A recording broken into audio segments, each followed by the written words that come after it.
If you're going to ask me what's new, I'm going to answer you with the following sentiment. There's a lot to tell. I found myself wondering why some people have a tendency to tell me that there isn't much to tell when it comes to their own lives. I know this isn't the case. From my short time on this earth, I'd like to think that I've learned some things about the complexity of life. I tend to want to hear people's stories. If I'm asking you what you did before you came to work, for instance, I genuinely want to know what makes you tick. And don't make the mistake of thinking that I interview people on the spot because I'm a writer and I want to secretly write them into my books. That isn't the case for me. People's motivations for getting up and being alive matter to me in the same way that mine do. I like to think that there are reasons for some of the crazy shit I end up doing. I believe that there are deep roots behind the emotions I experience when I run into an unexpected situation. But maybe the real reason I'm writing this entry is because I can feel myself changing. I don't want to get lost in the crowd. I don't want to be invisible or anonymous anymore. And part of the reason I don't want these things anymore is because they no longer serve me. It used to be a romantic concept for me to be the silent, wandering observer. In many ways, I still do that when the mood strikes me. If I want to think about the next few chapters of a book I'm trying to write or edit, nothing does me better than to wander the streets of Manhattan and watch people. But I've been looking into people's faces more and more of late. Instead of making up stories about them without their knowledge, I stare straight on and almost dare them to speak to me. I smile, I laugh, and I even interject myself into the occasional conversation about ice skating and coffee at a Starbucks just before I buy that white chocolate mocha and wander into the park. That's not the me that I am used to. If you want to know the truth, I haven't done things like this since I was a very young kid. I began to ask myself questions at the beginning of this week about how closed off I've been since I've moved back to New York City. In a city that seems to teem with life, how is it that I haven't made new friends?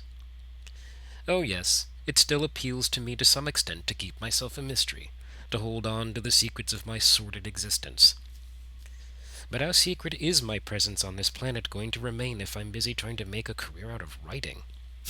True, writers need a lot of alone time, and I finally seem to be able to get some when I need it. But people are social creatures, no matter how alone they wish to be. The art of being alone seems to manifest best when loners have the choice to reintegrate and be among others on a moment's notice. Nobody can be truly alone, or they would cease to exist. If I wanted total isolation, I could try something like solitary confinement, but I can pretty much guarantee that I wouldn't like it once I woke up from a 12-hour sleep.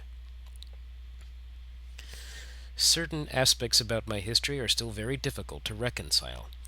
Integrating the lessons from my past with my progress toward my long-term goals is still a challenge.